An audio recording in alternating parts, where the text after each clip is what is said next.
Hey guys, welcome to Study Tuber. तो आज हम लोग देखने वाले हैं change of state of matter में ही कुछ जो टॉपिक हमारा लिस्ट है उसको देखेंगे। फिर उसके बाद हम लोग देखेंगे इफेक्ट ऑफ टेम्परेचर और मैटर। टेम्परेचर का मैटर पे क्या क्या इफेक्ट होता है, ये सारा का सारा टर्म हम लोग भी देखेंगे।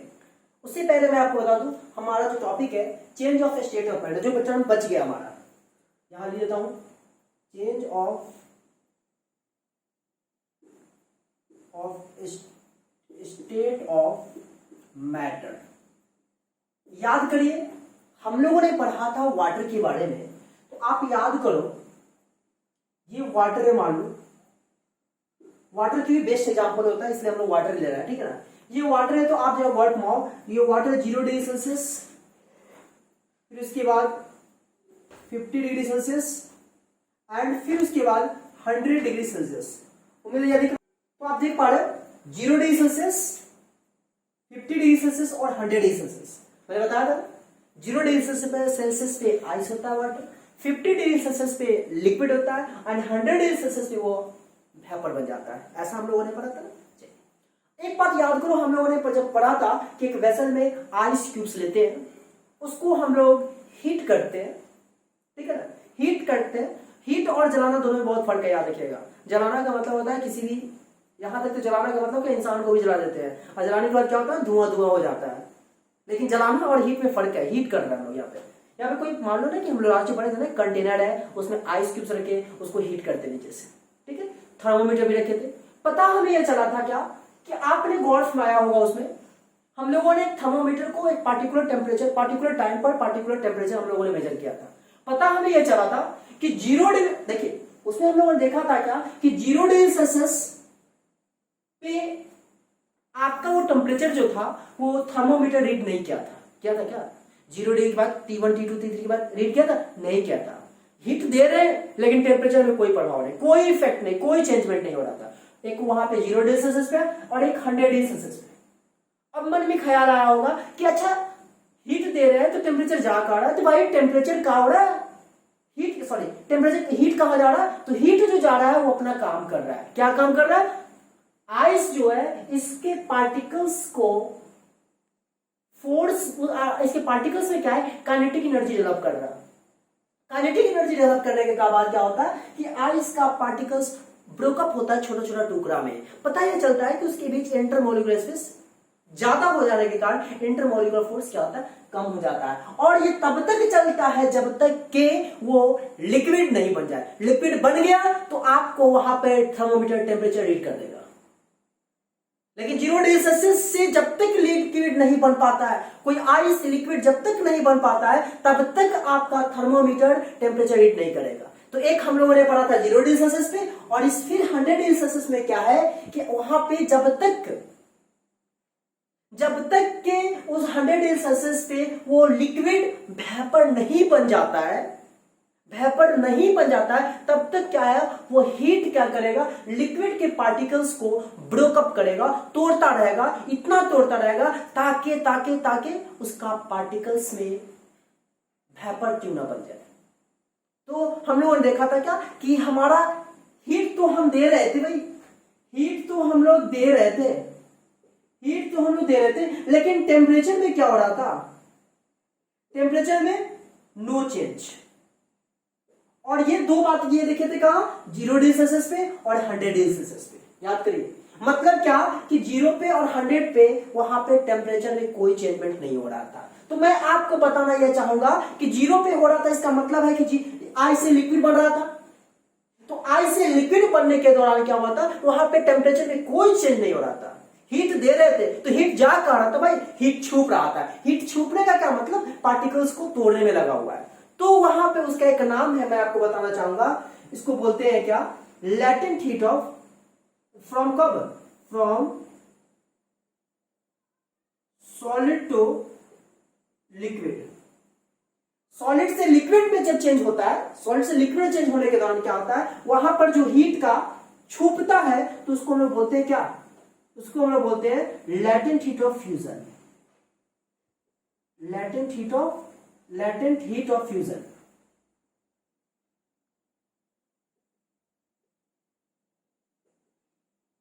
Latent heat of fusion. फिर उसके बाद 50 डिग्री सेल्सियस से 100 डिग्री सेल्सियस में जब कन्वर्ट होता है तो मैं यहां पर लिख दूंगा क्या, 0 degree Celsius to 50 degree Celsius. ठीक है, फिर उसके बाद फ्रॉम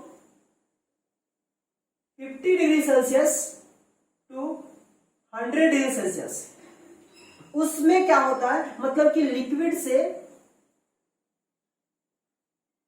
क्या, गैस। तो लिक्विड से जो गैस चेंज होता है इसको हम लोग कहते हैं क्या, बताना मेरे को, लैटेंट हीट ऑफ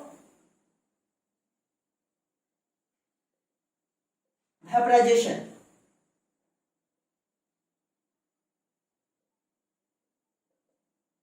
समझ पा रहे हो ना बात हम क्या करना चाह रहे हैं। यहां पे दो जगह पे हीट जो है छुप रहा था, एक सॉलिड से लिक्विड चेंज होने में और एक लिक्विड से गैस चेंज होने में। अब हम लोग जानेंगे क्या कि लैटेंट हीट आखिर होता क्या है। लैटेंट हीट, इसको हिंदी में कहते हैं गुप्त ऊष्मा। तो लैटेंट का मतलब ही होता है क्या, हिडन। और कौन हिडन हो रहा है, हीट हिडन हो रहा है, हीट हिडन हो रहा है। तो कहने का मतलब क्या है कि the amount of heat energy required to change from one state to another state without changing the temperature. समझे बात। लैटेंट हीट का मतलब क्या होता है कि the amount of heat required to change the state of matter without change in temperature. बिना change temperature के चेंज होते हुए अगर उसके स्टेट में चेंज होता है तो उसको हम कहते हैं लैटेंट हीट।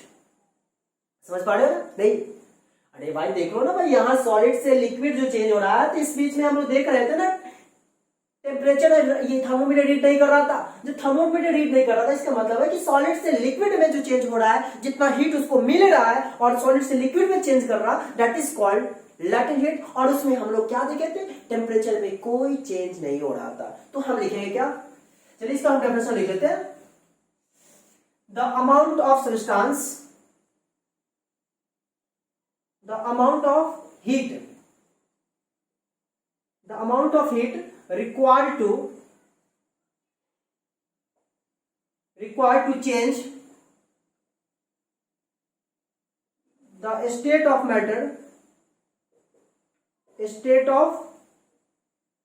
matter without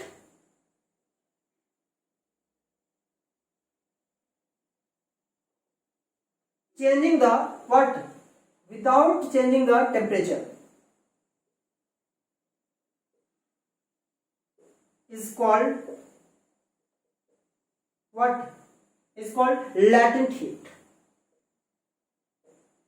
इसको हम लोग क्या कहते हैं, लैटेंट। समझ रहे हो ना, समझ रहे हो ना। चलिए अब लैटेंट हीट, अब लैटेंट हीट हम लोगों ने समझ लिया। अब हमको जानना क्या है, एक बात और, यहां पे एक सेंटेंस में थोड़ा सा एक वर्ड जोड़ देता हूं, the amount of heat, the amount of unit mass of heat, यहां पर जोड़ देता हूं यूनिट मास ऑफ हीट। आप करेक्शन कर लेना, the amount of unit mass, unit mass का मतलब 1 kg, the amount of unit mass of heat required to change the state of matter without changing the temperature, that is called latent heat. Clear है। ये सारा का सारा definition हम लोग देखेंगे क्योंकि एग्जाम में डेफिनेशन पूछता है। अगर मैं ऐसा ही बोल दूं आपको, अगर आप कॉपी में नहीं लिख पाते हो तो फिर समझ पा रहे हो ना एग्जाम में क्या लिख पाओगे, कुछ तो होना चाहिए संडे हमारे जुमा पे, है ना। समझ पा रहे हो ना हर बात। चलिए अब हम लोग देख लेते हैं क्या, सॉलिड से लिक्विड में चेंज हुआ, हो तो गया, टेम्परेचर में कोई फर्क नहीं पड़ा, है ना।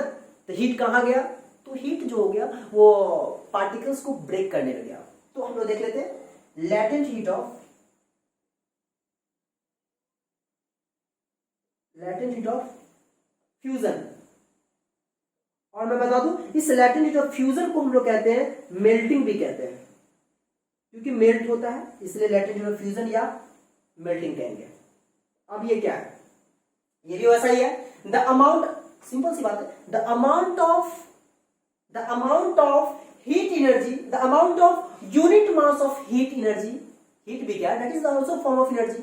तो the amount of unit mass of heat energy is required to change the state of matter that is solid to liquid without any change the temperature. समझ पा रहे हो ना हम क्या करने चाह रहे हैं। चलिए तो इस पर डेफिनेशन लिखेंगे क्या, इट इज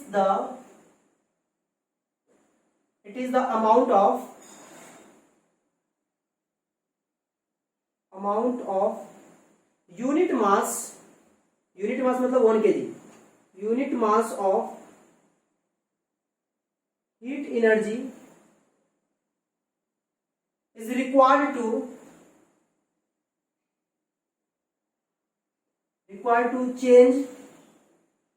चेंजिंग फ्रॉम या कन्वर्टिंग, जो बोलो, चेंजिंग फ्रॉम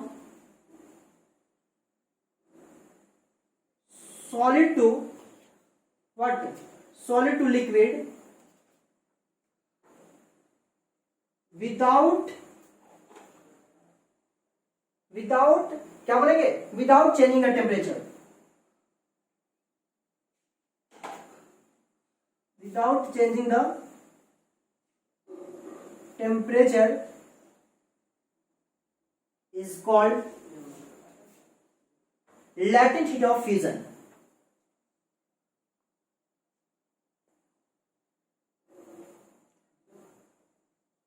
समझ पा रहे हो latent heat of fusion क्या है? It is the amount of unit mass of heat energy is required to change it from solid to liquid without any change the effect of temperature. उसको हम लोग कहते हैं क्या, latent heat of fusion. समझ पा रहे हो ना, क्योंकि सॉलिड से हम लिक्विड में जा रहे हैं तो इसमें टेम्परेचर कोई हिडन होना चाहिए, टेम्परेचर कोई चेंज नहीं, तो इसको क्या कहेंगे, लैटेंट हीट फ्यूजन. अब हमारा एक और बच गया है लिक्विड टू गैस, मतलब लैटेंट हीट ऑफ वेपराइजेशन. यहां लिखा हुआ है इसलिए मैं ये डायरेक्ट ले लेता हूं, लैटेंट हीट ऑफ वेपराइजेशन यहां लिखा हुआ है, इसी को मैं क्लियर करता हूं. ठीक है, सुनो यही बात, सेम बात ना, कि यूनिट मास ऑफ एनर्जी का रिक्वायरमेंट होगा क्या, लिक्विड से गैस में चेंज होना without any changing the temperature. समझ पा रहे हो बात ना, हर बात तो बिल्कुल वैसा ही है, सेम. लैटेंट हीट मतलब ही होता है हिडन टेम्परेचर. ठीक है ना, तो यहां लिखूंगा इट इज द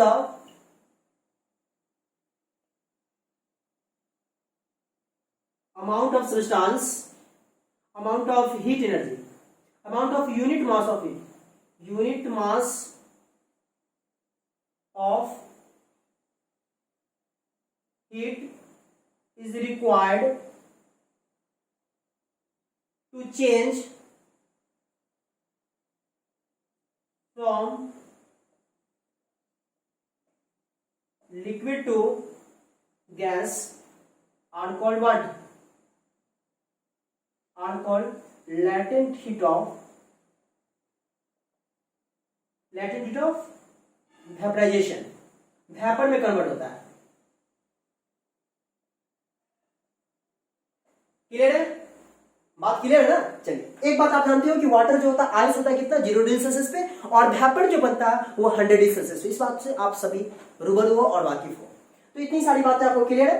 तो आप करना क्या, इस वीडियो को पॉज करना, फिर इसके बाद सारा चीज अपने कॉपी में मेंशन करना. उसके बाद हम लोग एक और अभी टॉपिक पढ़ेंगे, effect of change of matter.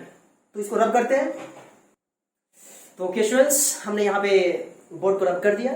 अब हम लोग मूव करते हैं नेक्स्ट जो टॉपिक हमारा effect on change of, effect on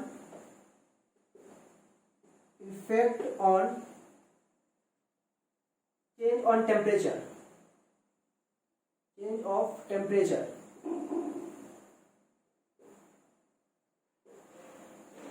off matter. ठीक है, अब हम लोग देखें क्या, टेम्परेचर को चेंज करते हैं जब हम लोग टेम्परेचर, मतलब सिंपल सी बात है कि मैटर को आप चेंज करोगे एक स्टेट से दूसरे स्टेट में, तो आप टेम्परेचर बढ़ाओगे तो उसमें क्या क्या चेंजमेंट होगा, कितना कितना टेम्परेचर पे वो हर चीज मेल्ट करेगा, ये सारी बातें आपको देखना है ना. उससे पहले मैं आपको बताना चाहूंगा, उससे पहले